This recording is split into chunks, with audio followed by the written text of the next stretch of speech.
Улсын их хурлын байнгын хороод 2024 оноос өнөөдрийн хүртэл нийт 57 удаа хуралдаж чадаагүй тасалджээ. Эдис Монгол нэгдэл Эрдэнэ төлөвлөрийн менежментийг нь хариуцаж байгаа нэрээр жилд 80 тэрбумыг Эрдэнэ төлөвлөрөөс авч байгааг ажилчдын эсэргүүцэж жагслаа. Авиалагчны хөрөнгийг хураах хуулийг парламент хэлэлцгээс зогтож байна уу?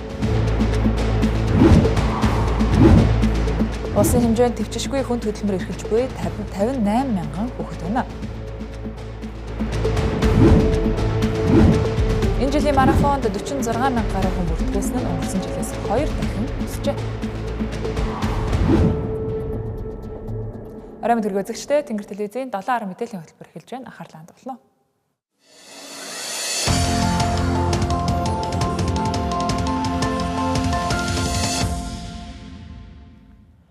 Улсын их хурлын чуулганы танхимд хууль тогтоох, эрх зүйн шинжилэл хийх ажил хэрэгч хэлэлцүүлэг дутагдж байгааг сүүлийн өдрүүдийн хуралдааны явц харуулж байна. Хуралдаа суудаггүй гишүүдээ яах вэ? Байнгын хорооны дарга нарыг хэрхэн сонгох вэ? 126 гишүүнтэй болчихсон нь төрийн ордонд багталцахгүй байна. Хизээ шинэ төрийн ордон барих вэ гэгчлэн гишүүд аар саархан асуудал ярьж иргэдийн амьдралаас илүү өөрсдийнхээ эрх ямбыг илүүд үзэж байна. Парламентын гишүүд хууль тогтоох үндсэн үүрэгтэй бус дотоод зохион байгуулалтын аар саархан маргаан болон хувь гишүүдийн хэрүүл ховжмын шинжтэй асуудалд чуулганы үнэт цагийг үрж байна. Өнөөдөр л гэхэд улсын их хурлын 2 дэд дарга нь хоорондоо маргаж хууль хэлэлцэх цагаас хомсоллоо. Бат Эрдэнэ гишүүний туслах хүүхэн намайг Булган аймгийн Пүрэв Учир гэдэг засаг даргыг гүтгсэн гэд өргөдөл өгөөд одоо гишүүд өөрсдөө одоо туслахаараа ингээд өгүүлчихэж байгаа юм л да. Булгантай холбоотой хүн болгоны надтай холбоотой ажиллахгүй байхгүй да. Бүгдийн миний туслах, бүгдийн миний одоо хамтран ажиллагч эдэргээд одоо ингэж ээж болохгүй л байхгүй. Тэрний бүсгүй гомдол гаргасан юм байлээ. Булганых нь булган миний туслах биш. Намайг ёс зүйн өрөөнд өгсөн учраас би бүх материалын өгөх гэснээр ерөөсөө энэ нэг их хурлын гишүүн нөгөөдхөө ингээд шалгуулаад явждаг ямар юм байдгийг гэж бодоод өгөөгүй. Хэрвээ ярихаар бол тантай өөртөө чинь очиод тулаад ярьчих бах. Түнсэж зүгээр тойруулаад ингээд багхан шиг шалчихсан дээр бахаа да. За хоёр улсын их хурлын дэд дарга маань хуулиа тайлбарлаж хуулийнхаа зүйл заалтыг ярмаар байна.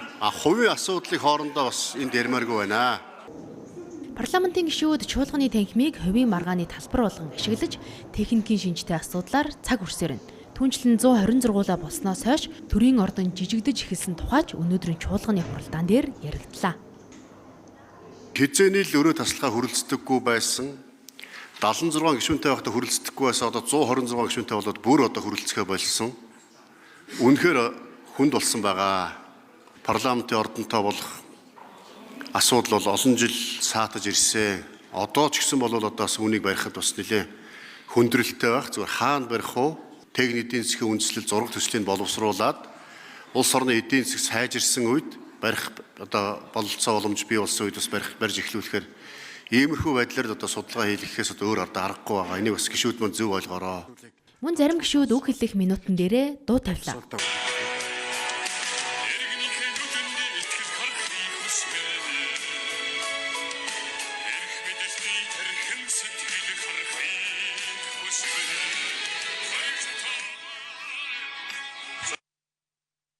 Нэг минут нэмж аваад дуугаа явуулах уу?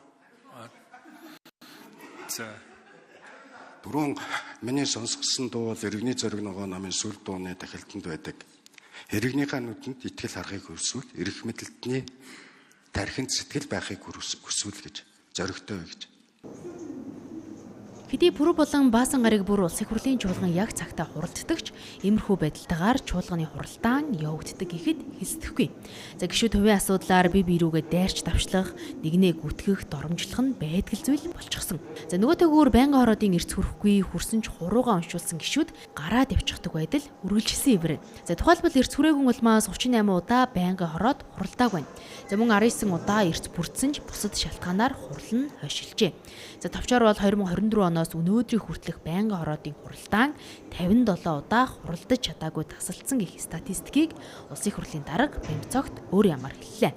За энэ бол 126 гишүүнтэй парламент хэрхэн ажиллаж байгааг харуулах нэг баримт юм а.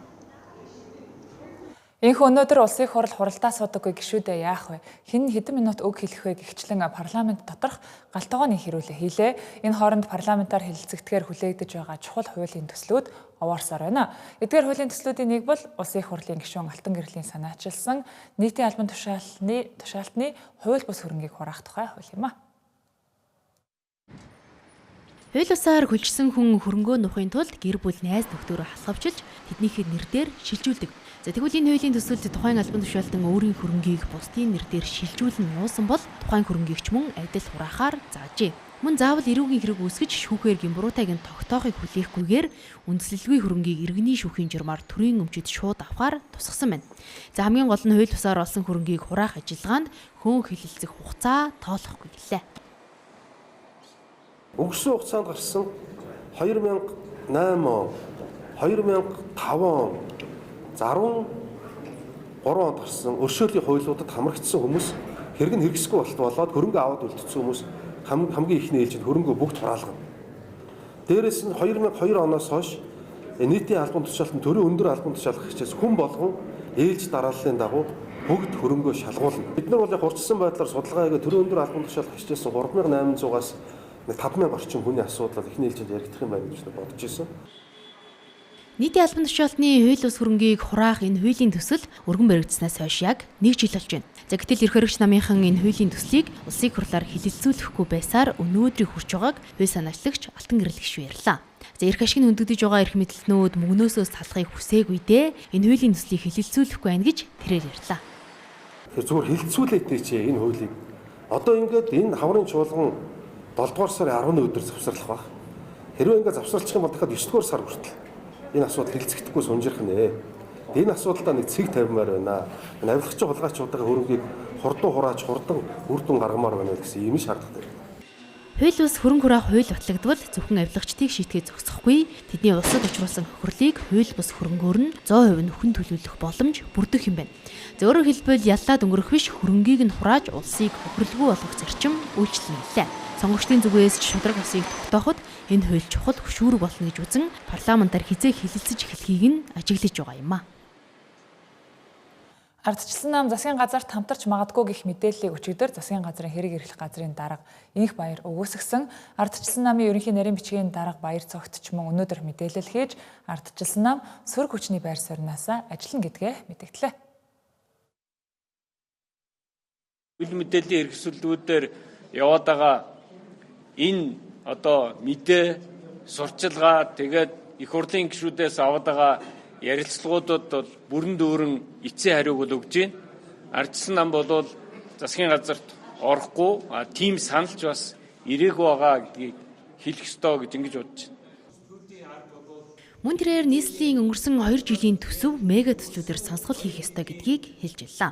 За 2025 оны нийслэлийн иргэдэн төлөөлөгчдийн хурлаар баталсан нийт 24 мега төслийн нийт төсөв төртгөн улсын төсвийн зардалтай тэнцэж байгаа юм.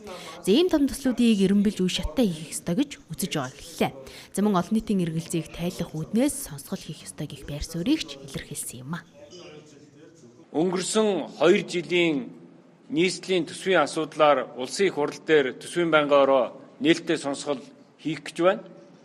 Сөрөг хүчний зүгээс бол бид нар энэ том төслүүд утаа түгжирлийн асуудлыг бол шийдэх нь бол зүйтэй. Гэхдээ хийж хэрэгжүүлж байгаа энэ төсөл хөтөлбөр нь өөрөө нээлттэй байх ёстой, шударга зарчим дээр хийгдэх ёстой, авилга хээл ахуулын асуудалгүй байх ёстой гэдэг энэ зарчим дээрээ бол байгаа. 2015 онд 1 их найд байсан Улаанбаатар хотын төсөв бараг 6 дахин нэмэгдэж 5.8 их найд төрсэн. За энэ чинээгээр тендер зарлаж бүтээн байгуулалт хийх нь нэмэгдсэн. За үүнийг дагсан авилга хээл ахуулын асуудалж даймжирж явахыг үүсэхгүй учраас за хянаж шалгах шаардлагатай гэдгийг хэлж ирсэн юм а. Монгол улсыг хүнд хэцүү цаг үе бүрт нуруундаа өөрч гардаг Эрдэнэт үйлдвэрийг тойрсон асар том мөнгөний маргаан эцэстээ тулж ажилчдын төвчээр тасарлаа. Тодорхойлбол Эрдэнэс Монгол нэгдэл менежментийн төлбөр нэрээр Эрдэнэт үйлдвэрээс жилдээ 70-80 тэрбумыг авдаг байна. Юу ч хийдэггүй ямар ч үр ашиггүй Эрдэнэс Монгол нэгдэлд олон 10 тэрбумаар нь мөнгө цутгахын оронд тэр мөнгөөрөө эмч багш нарын цалин, ард түмний амьдралд зарцуулахыг Эрдэнэт үйлдвэрийн үйлдвэрчний эвлэлийн холбооноос шаардаж жагслаа.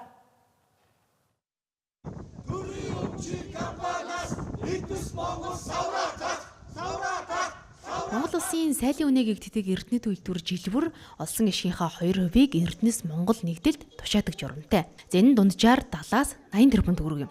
За гэвч бодит байдал дээр Эрдэнэс Монгол нь Эрдэнэ төлтөрийн менежментийг сайжруулах байтугай ямар ч бодит ажил хийлгүүгээр зөвхөн мөнгийг нь хурааж авдаг бүтэц олж хувирсанд Эрдэнэ төлтөрийн ажилчид дург эцэж байна.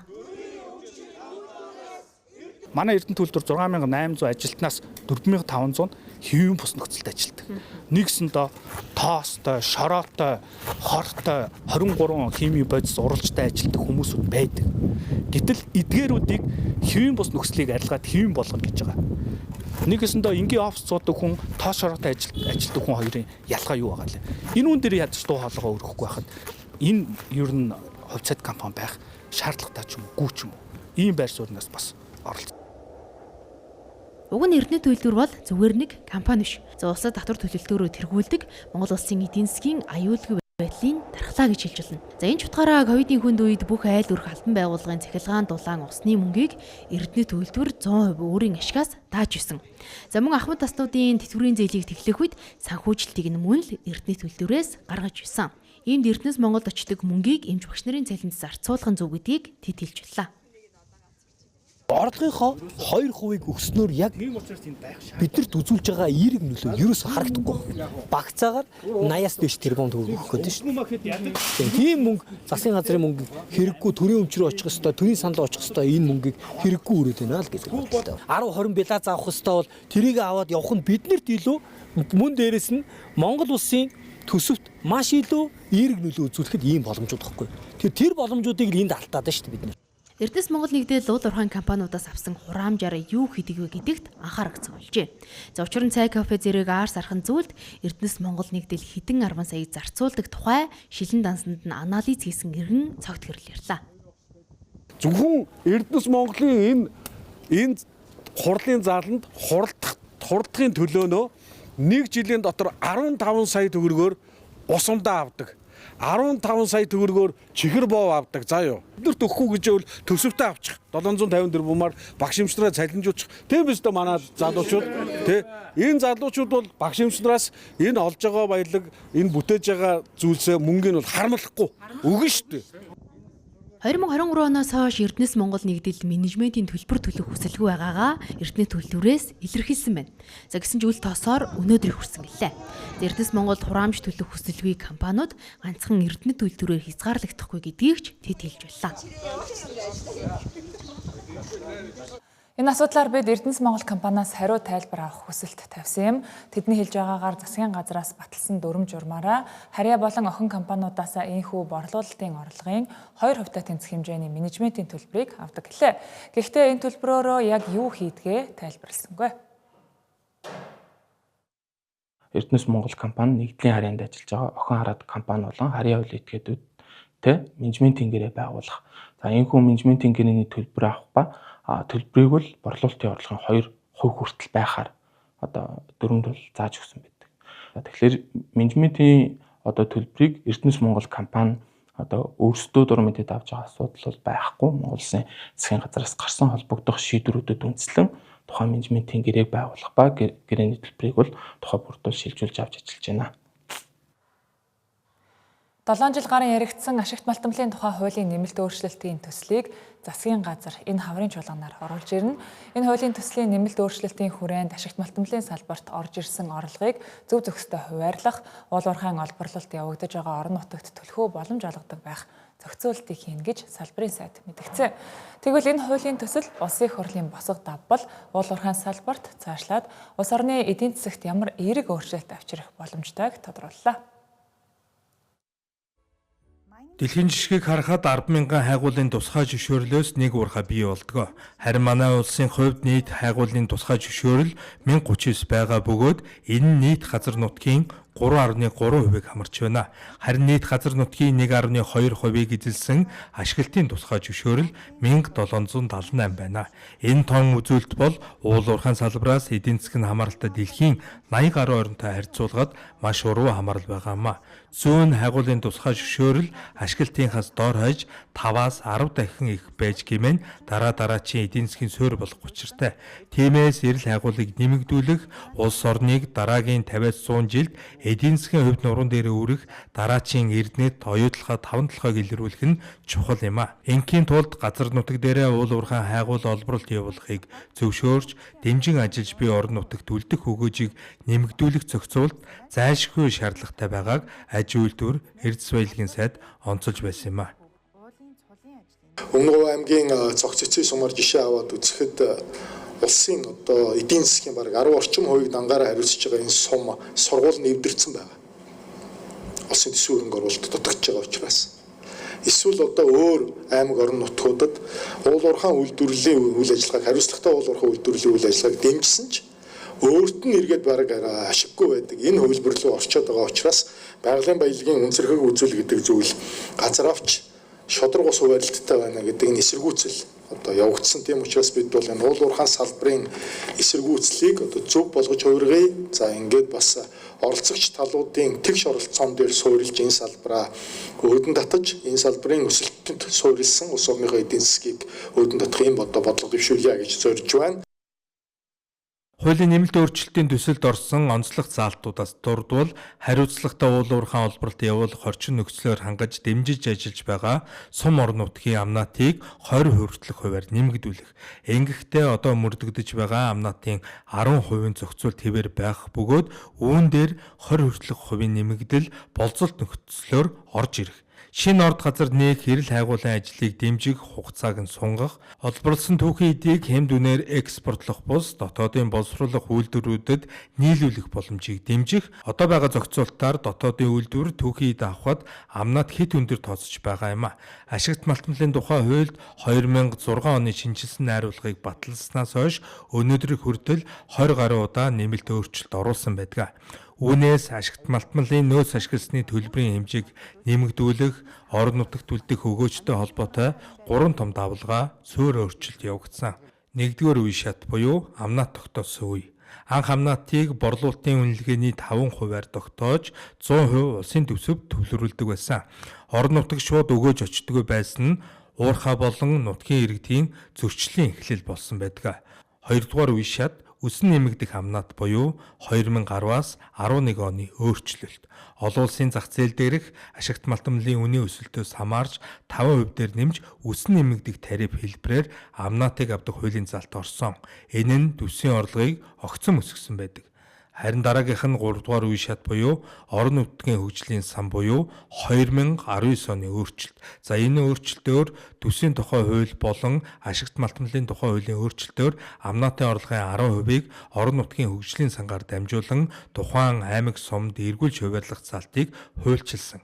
Гэвч 10% нь амьдрал дээр уул уурхай нөлөөлж шууд өртөж байгаа сумдад хангалттай үрж чадахгүй байна гэх шүүмжил байсаар ирсэн байдаг. Одоо тэгвэл Дамжин нэм нарын боловсруулсан шинэ хуулийн төслөөр өмнө амнаатыг зөвхөн аймагт нь өгчдөг байсан бол Канада, Австралийн жишгээр 5 гол үзүүлэлтээр үнж уурхай байрлаж байгаа сумд шууд илүү хуваарлт олохоор тусгасан. Энэ нь хариуцлагатай уул уурхайг дэмжсэн сум орон нутагт эдийн засгийн маш том давуу талыг бий болгох юм а. Түүнчлэн амнаатын өгөөжийг орон нутагт үлдээхээс гадна уурхай нөхөн сэргээлтийг хуульчилж байна. Уурхайн үйл ажиллагаа 70% хүрэх үед хаалтын болон байгаль орчныг нөхөн сэргээх зардлыг төр өөрчилж сан төвлөрүүлж авдаг болно. Ингэснээр компаниуд баялгаа аваад орон нутгийг сүйтгэхэд хаяад явдаг байсан асуудал зэгцрэх эрх зүйн орчин бүрдэх юм байна.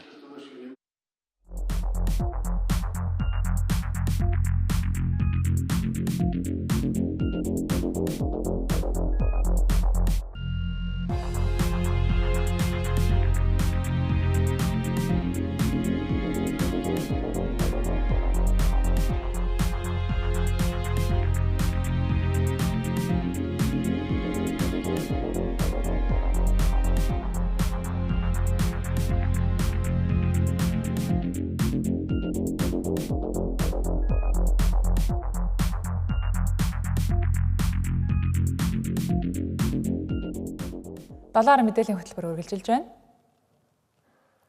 Unitel Group 20 жилийн өн дээрээ өнгө төрхөөр шинжилэн тодорхойллоо. Монголын бизнесийн салбарт шинэ өнгийг тодорхойлагчдын нэг тус групп энэ хугацаанд 20 гаруй охин компани 2500 гаруй ажилтнтай болсноос гадна цогц дижитал экосистемийг бүтээгч болжээ. Харин тэд энэ удаад түүх тоогоо давхцуулан өөрсдийн үнцэн алсын хараа болон өнгө төрхийг шинжилэн танилцууллаа. Unitel Group нь харилцаа холбоо, Media Entertainment, байгууллагын шийдэл, дижитал үйлчилгээ гэсэн үндсэн 4 бизнесийн чиглэлээр үйл ажиллагаагаа явуулж байна. Тус группийн бүтээгдэхүүн үйлчилгээ Монгол улсын нийт хүн амын 98% хүрч байна. Unitel Group-ийн зүгээс өөрсдийн ирээдүйн 20 жилийн чиглэл, зорилго, алсын араагаа шинжилснээ онцолж, тэдгээрийн илэрхийлэл болсон брендийнхаа шинэ өнгө төрхийг олон нийтэд танилцууллаа. Unitel илүү дотор асаж эхэллээ. Unitel-ийн шинэ брендинг, шинэ өнгө төрх, шинэ лого ер нь ямар хөө санагдсан бэ юм хэрэглэгчийн зүгээс? Шинэ лого нь их гоё харагдаж байна. Тэгээд Unitel-ийг 5 жил хэрэгжилж байгаа.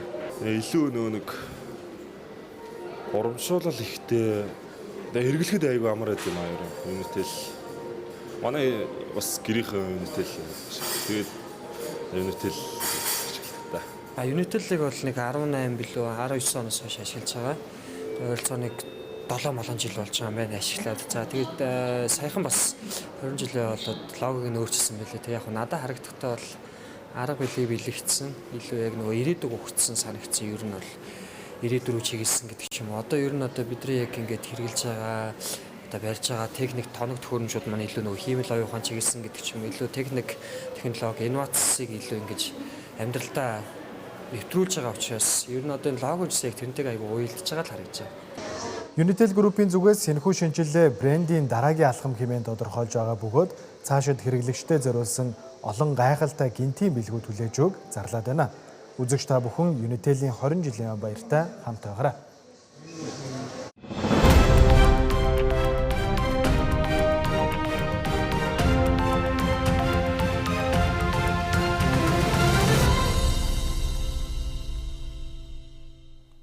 Хөтөлбөр бизнес орчин болонгаар үргэлжилж байна. Манай улсад хийн төрш буюу газын хэрэглээ зохицуулах бие даасан хууль байдаггүй. Үүнээс болж олон эрсдэл үүсэж байгаагийн ганцхан жишээ бол Дүнжин гарын уулзарт тулсан дэлбэрэлт. Хийн төлшний хэрэглээ нэмэгдэж байгаа энэ цаг үед хууль эрх зүйн орчноо сайжруулах шаардлагатай гэж салбарын мэргэжилтнүүд үзэж байна. Мөн энэ чиглэлийн бизнес эрхлэхэд тулгамддаг асуудлыг салбарын бизнес эрхлэгчээс тодрууллаа. Горгаз компани бол 2003 онд одоо анх байгуулагдсан байна. Шингэрүүлсэн шатыг хийж хөтөлбөр Монгол улсад гарсан. Засгийн газар хэрэгжүүлж эхэлсэн мэт. Энийг одоо хэрэгжилтийг хангах зорилгоор бол байгуулагдсан. Одоо ингээд Монгол манай Горгаз компани бол 23 дахь жилдээ үйл ажиллагаа бол явуулж байгаа. За Горгаз компани бол ер нь цогц үйлчлэгийг бол хэрэглэгчдэд үзүүлдэг байгаа юм. Шингэрүүлсэн шатыг импортлохоос ахуулаад хэрэглэгчийн одоо 100-нд хүргэж асаах, тэгээ хэрэглэгчийг өөрийг нь сургах энэ бүх цогц систем одоо импортлон, зураг төслийн боловсруулна, холбож өгсөрж өгнө, хийгээ хангаж өгнө, тэгээ ашигла аюулгүй ажиллагааг нь хариуцсан, тэгээ дээрэс нь бид нар сургад үйлчлэгийг нь явуулдаг.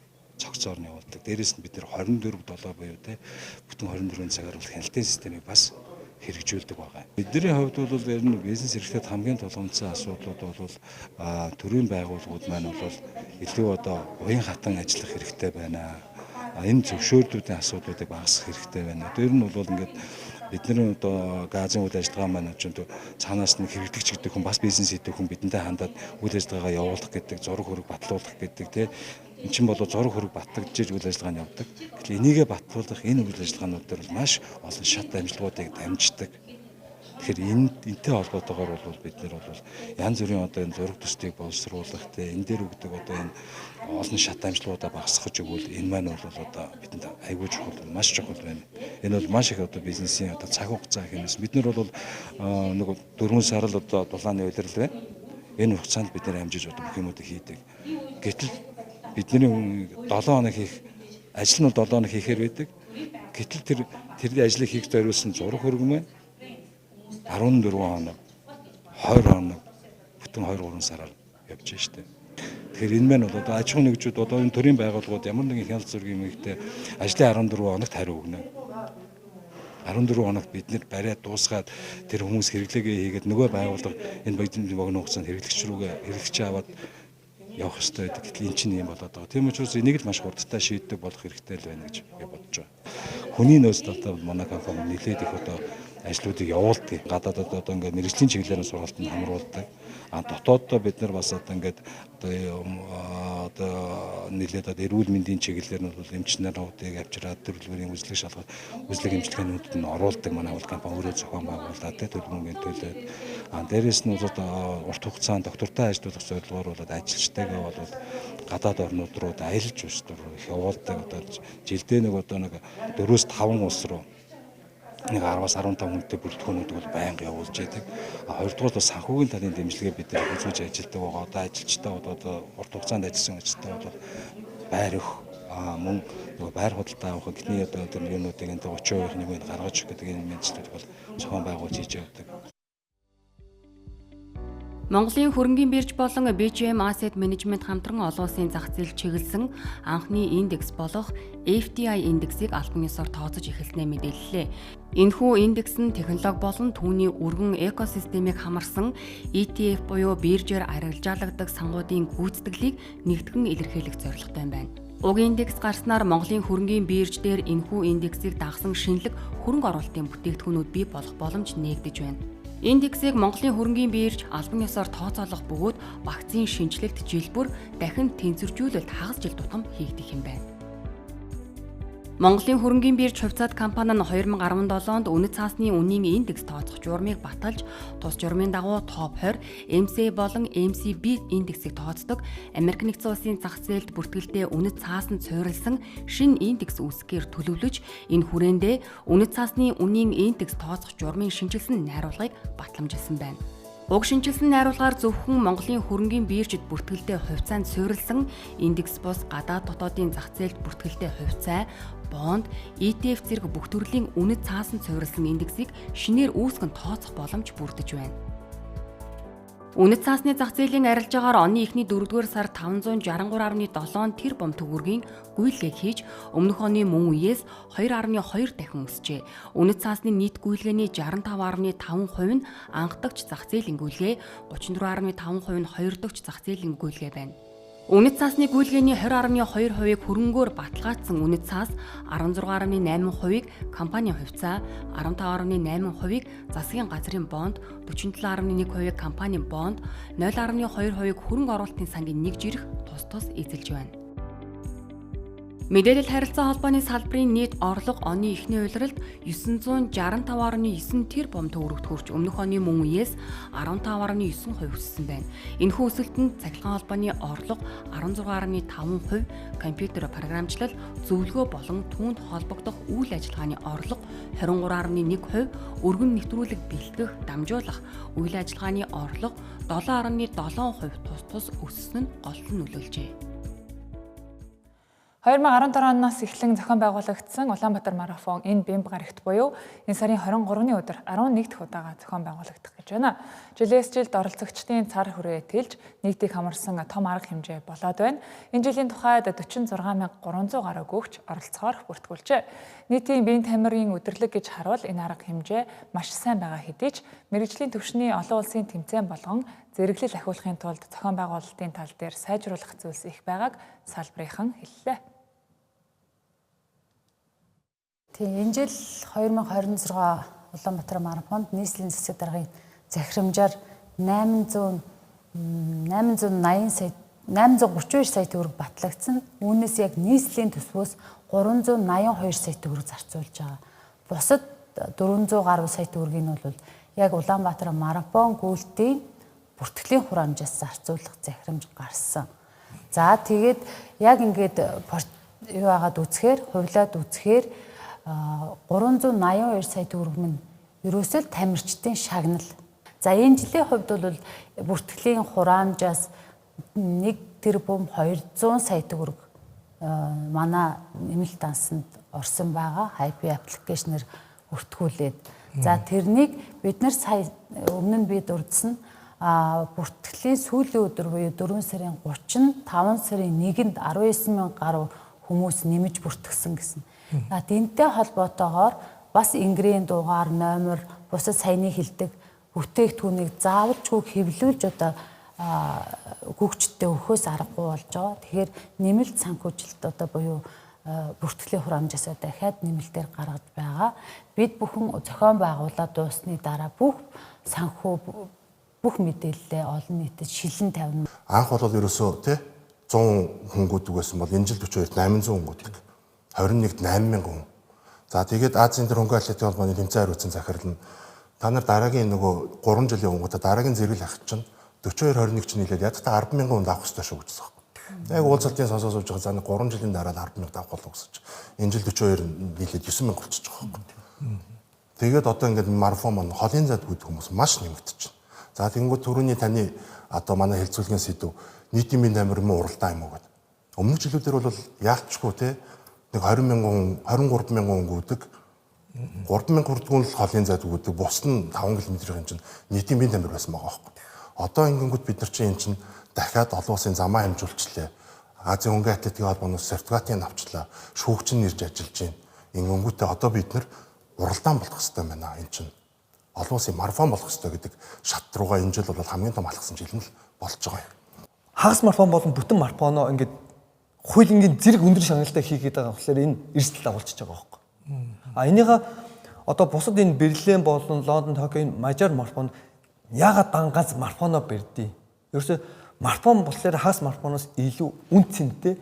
Дээрээс нь тэр оролцож байгаа хүмүүсүүдийн бүх одоо нэг цаг төлөв бүх юмудын ингэж нарийн төлөж гаргаулаад тэр бүтэн марафонд оролцуулдаг болохоор хагас марафоноос илүү үнэтэй болчиход байгаа байхгүй. Үн цэнтэй. Гэтэл одоо яг миний харж байгаа өнцгөөс болох юм бол хагас марафоны шагнал Улаанбаатар марафоны шагнал ингээд арай жоохон доош очиод байгаа байхгүй юу. Тэгэхээр ингээд зай төрлөөр нь харьцуулах юм бол баг хагас марафон Улаанбаатар марафоны шагналаас дээш болчиход байгаа.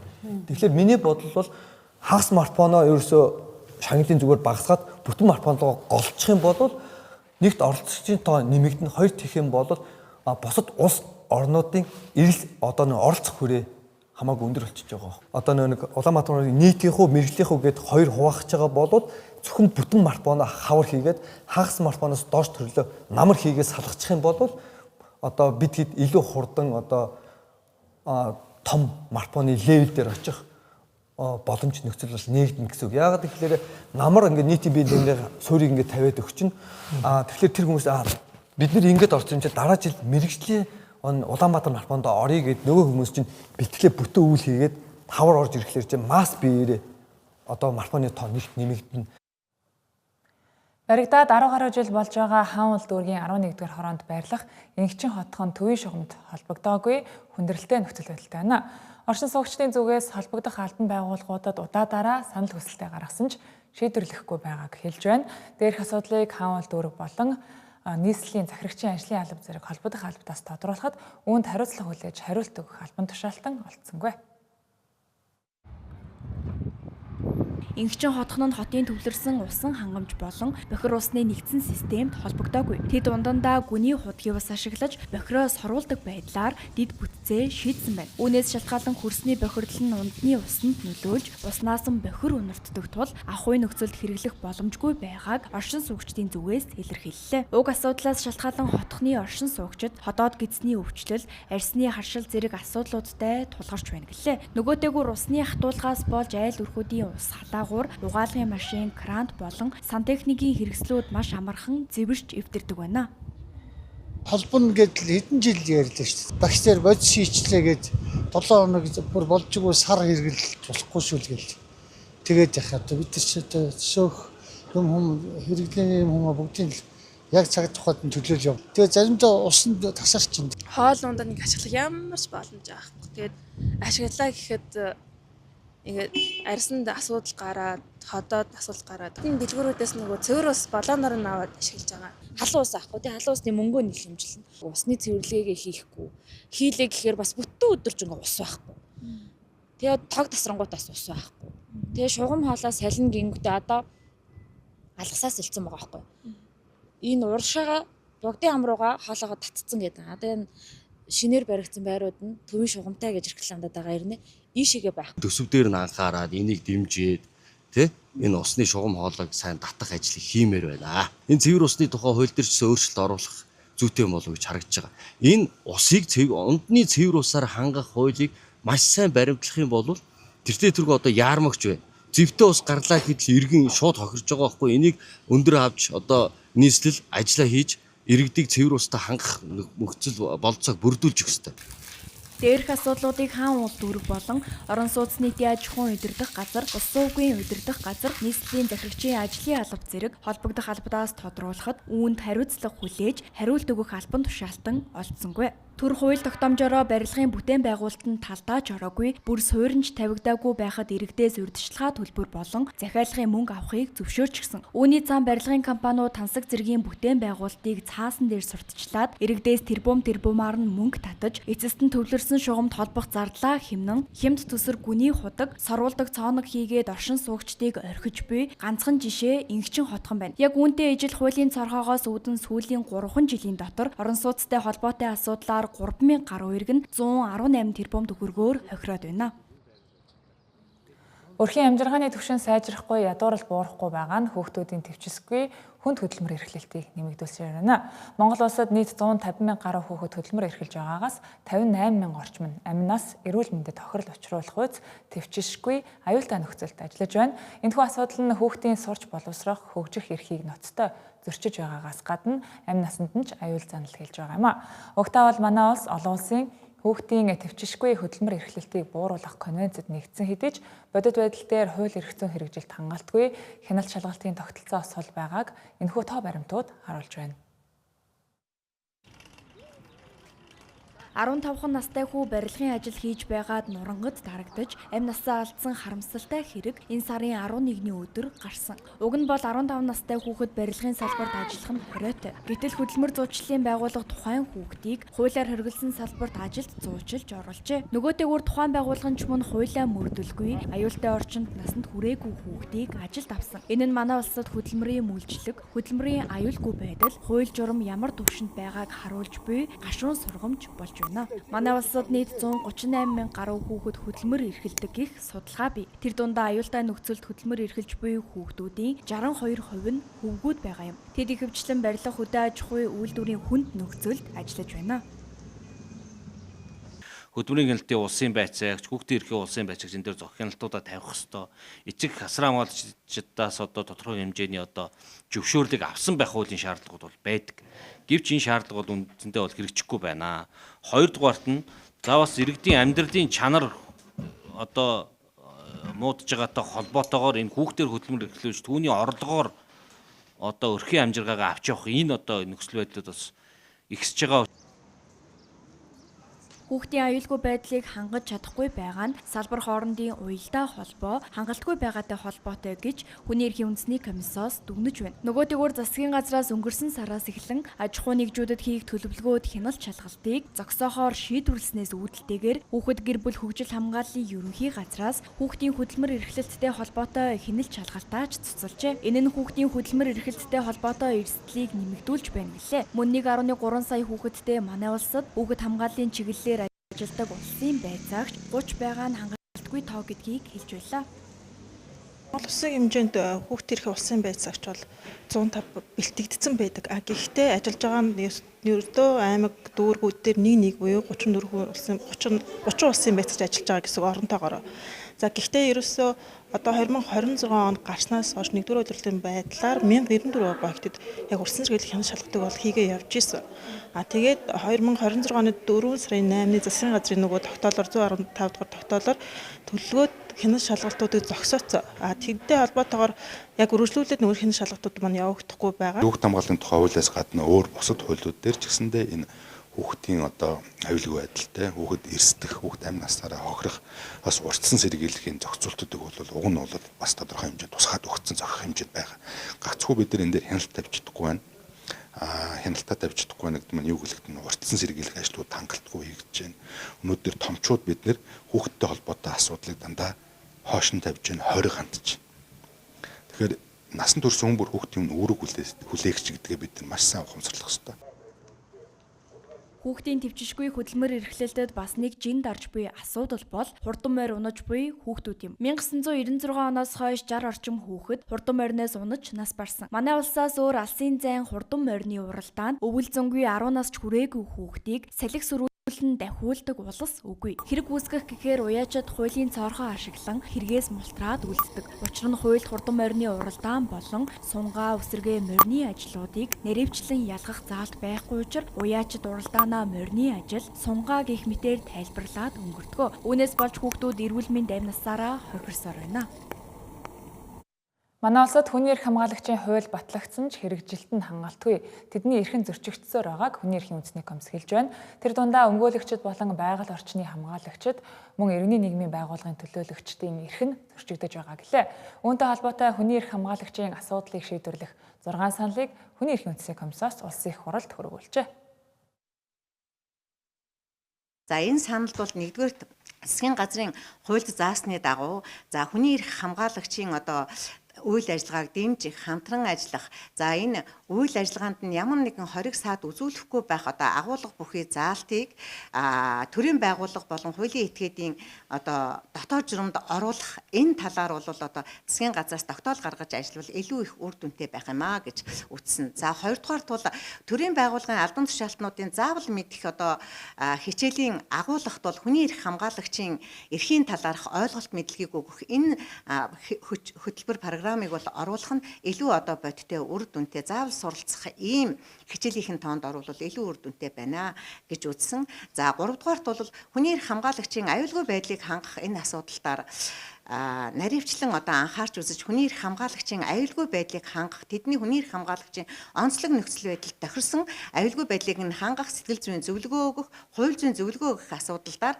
төрөөс тодорхой анхаарал хандуулж үүнд нь бас санхүүгийн дэмжлэг үзүүлэх явдал чухал байна гэж үзсэн. Тэнгэр телевизийн 7 хоног мэдээллийн хөтөлбөр студиэс шууд хүрлээ. Та бүхэн хэсэг хугацааны дараа гадаад мэдээгээ хүлээн авч үзнэ үү?